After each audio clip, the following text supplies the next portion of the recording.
What's up everyone, welcome back to a brand new video. During the last part, Goku actually faced one of the first challenges he's ever seen in his life. But it wasn't just the battle that he faced that was a challenge. He also had to try and get Gohan's power under control, trying to avoid the same issues that he had as a kid. It seems he was successful. Goku got stronger, he got a good fight, and most importantly, he helped Gohan control his power and help him get stronger. But now, where do we go from here? Well, we'll be seeing that in this part. For this video, let's set a like goal of 3,000 likes. Once we hit that, I'll continue with another part of this series. Anyways, let's pick up from here. So, Goku defeated his greatest challenge yet, with the help of Gohan, of course. A fighter genetically engineered to kill him, someone that was designed to be just as strong as Goku and have the same crazy potential as him. So, who could possibly face him now? Of course, he's delighted. He finally got that all-out battle that he wanted. He finally got to test his powers against someone who was his equal, or at least above him. Maybe he jumped the gun when he thought that there was no one to actually challenge him. There could be people out there that he doesn't know of yet. And he welcomes the challenge. He knows that someday he might encounter someone else strong. And at the same time, Earth will be safe. He'll use his power to defend his friends. He has a newfound motivation. There could be great fights waiting, and great threats lurking about that need to be fought against. And now, we enter somewhat of a time skip. That same 7-year time skip that we saw normally. Although, of course, there's a bunch of differences here. One thing worth noting is Goten is born. And just like Gohan, Goku is immediately concerned about how he's going to act. The thing is, he got Gohan under control, so even though Goten's going to be incredibly powerful and have insane latent potential, it's proven that he's been able to control it, not just with himself, but Gohan too. So he's kind of worried at first with Goten, but then he's comforted by this knowledge. And there is another issue with Goten. He is also born with a tail. We haven't really talked about it much, but I did briefly mention in the last part. Goku still does have his tail. So does Gohan.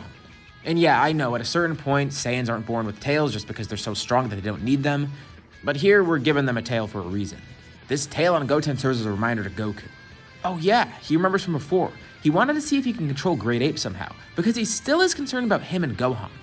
But also Goten too. Goku always kind of brushes to the side because they just ignored the moon and tried to not look at it, which isn't really a great way to live. They could cut off the tail, but at the same time, Goku realized that there could be something there. He could use it to achieve some sort of new power, so that's why he saved it, but he just kind of forgot about it, focusing on Super Saiyan 2 and trying to go beyond that. But maybe that's the key, getting control over the Great Ape form. That way, they won't have to worry about turning into Great Apes anymore. Not to mention, maybe they can unlock a new sort of power from that. And it's kind of a necessity now because there's 3 Great Apes to worry about. Not just himself, but Gohan and Goten. If either of them transforms, it's probably game over for Earth. Unless they're quick enough to stop a Great Ape, which is still possible, there is the risk that one of them transforms, goes berserk, and blows everything up. Not the best outcome, so they're going to want to avoid that. Instead of completely just removing the tail, they're going to practice with the power that comes from it. Learn from it. Also, over this time period, both Goku and Gohan are still training.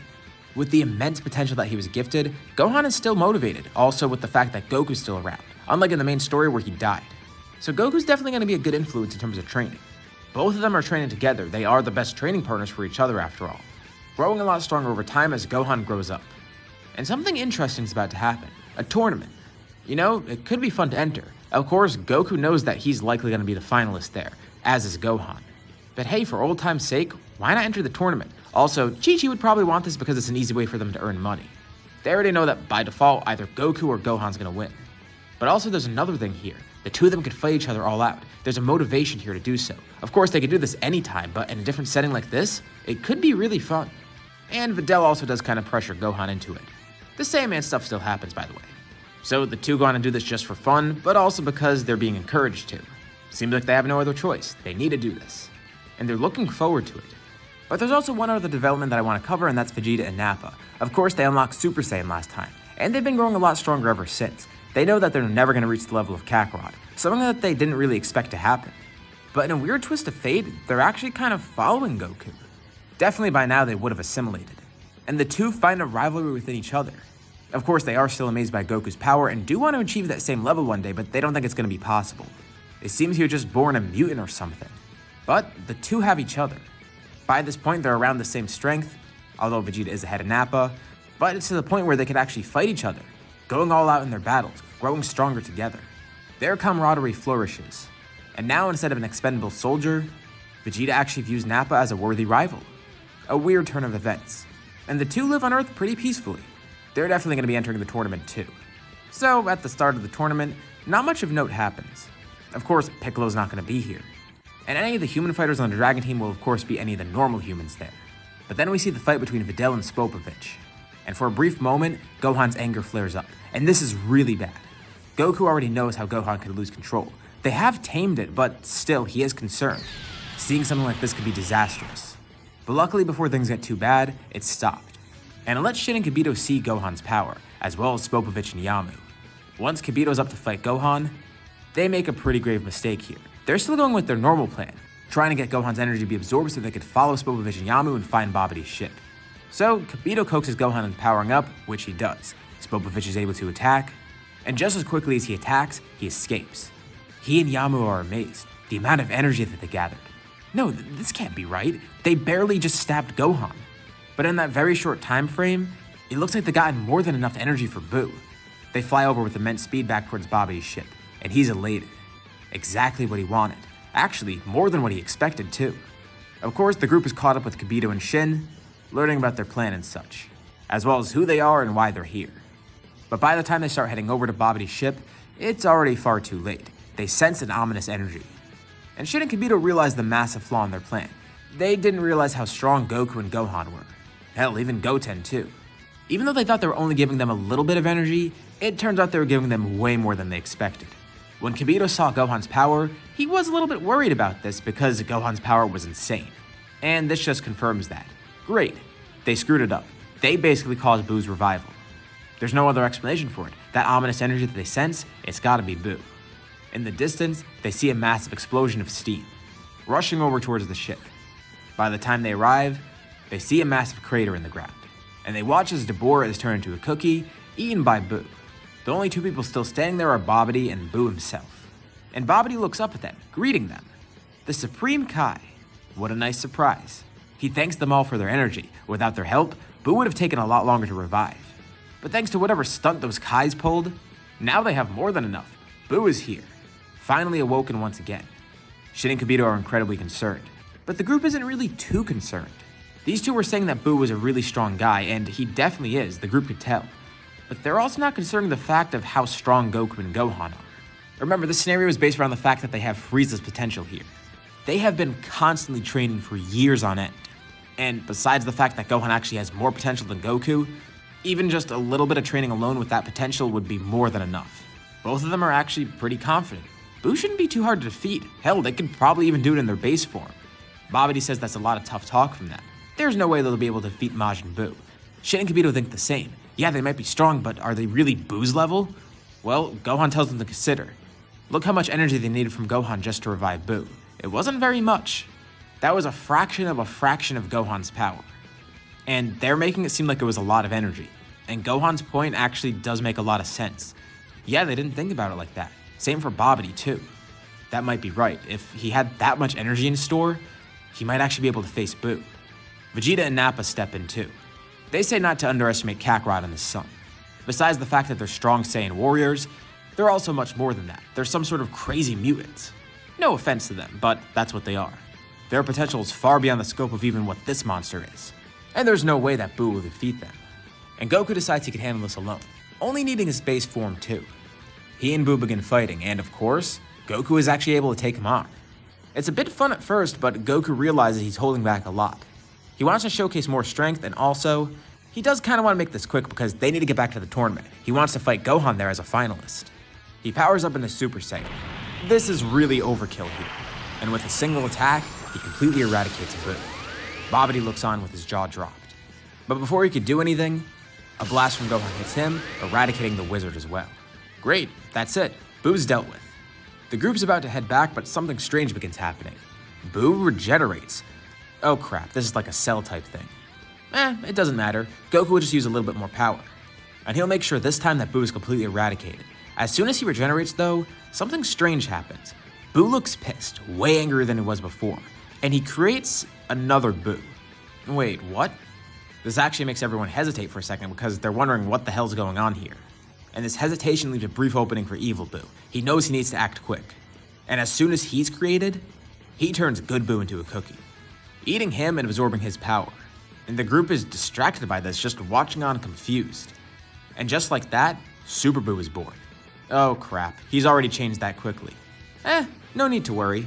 Even with this change, he's still not strong enough to defeat anyone. Hell, Goku in Super Saiyan is still way more than overkill here. As he goes up to Buu to attack, Buu then dematerializes, turning into goo on the ground and splitting himself up into small pieces. It seems like he completely disappeared, turning into a bunch of little cells. His target isn't Goku or Gohan. Instead, he has other people in mind. Vegeta and Nappa shout. Goku turns around, but it's already too late. A large wave of pink sludge surrounds them, as Vegeta and Nappa are absorbed by Buu, now being assimilated within him. Okay, this still isn't that bad. Goku or Gohan could still defeat him. But now there's another issue, and Buu tells them, if they try to kill him, they're gonna end up killing Vegeta and Nappa inside of him as well. If they want to fight him, they're gonna have to find a different way. Buu's quick actions here allowed him to turn the tide of the battle. At first, he would have been easy to defeat.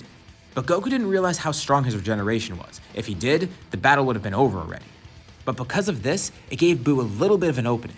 And with the perfect chain of events, he's able to make a comeback. Now, Goku is staring down at Vegeta, a version of Super Buu with Vegeta and Nappa absorbed. And Buu begins contemplating his next target. It's gonna be kinda hard to absorb Goku or Gohan, but everyone else is so weak in comparison to him. Maybe next he can go for the Supreme Kai. He lunges towards him, but Gohan's able to act quick enough to protect the Kais. But as soon as he does this, Buu lunges a piece of himself off towards Goten. Goten followed him here expecting to have some sort of experience that he could use. Remember how powerful he is too. But now he acts as a target for Buu, and probably one of the most high value ones. He's incredibly powerful and has that insane potential that Goku and Gohan have. But he's less experienced as the fighter, meaning there's a perfect opening to absorb him. And with this distraction of him trying to attack the Kais, Buu is now attacking Goten. He materialized in front of Goten quickly, trying to utilize magic to try and paralyze him. But Goku's able to react quick enough, protecting Goten and getting in the way. And this leaves Goku paralyzed. Buu's smile morphs into a wicked grin. Wait a second. There's a brief moment here that he can take advantage of. Goku's about to break free of the paralysis, but notices something wrap around his leg, and then his arm. Within a split second, pieces of Buu begin surrounding Goku, absorbing him as quickly as possible so Buu could take advantage of this moment. Gohan tries to rush in once more, but it's already too late. A massive surge of power occurs. Once again, taking advantage of them hesitating, Buu is now able to make another unexpected absorption. He could have absorbed Goten and it would have worked pretty easily, but he saw another opportunity, absorbing Goku. This was his only path to victory, working as quickly as possible to try and absorb everybody.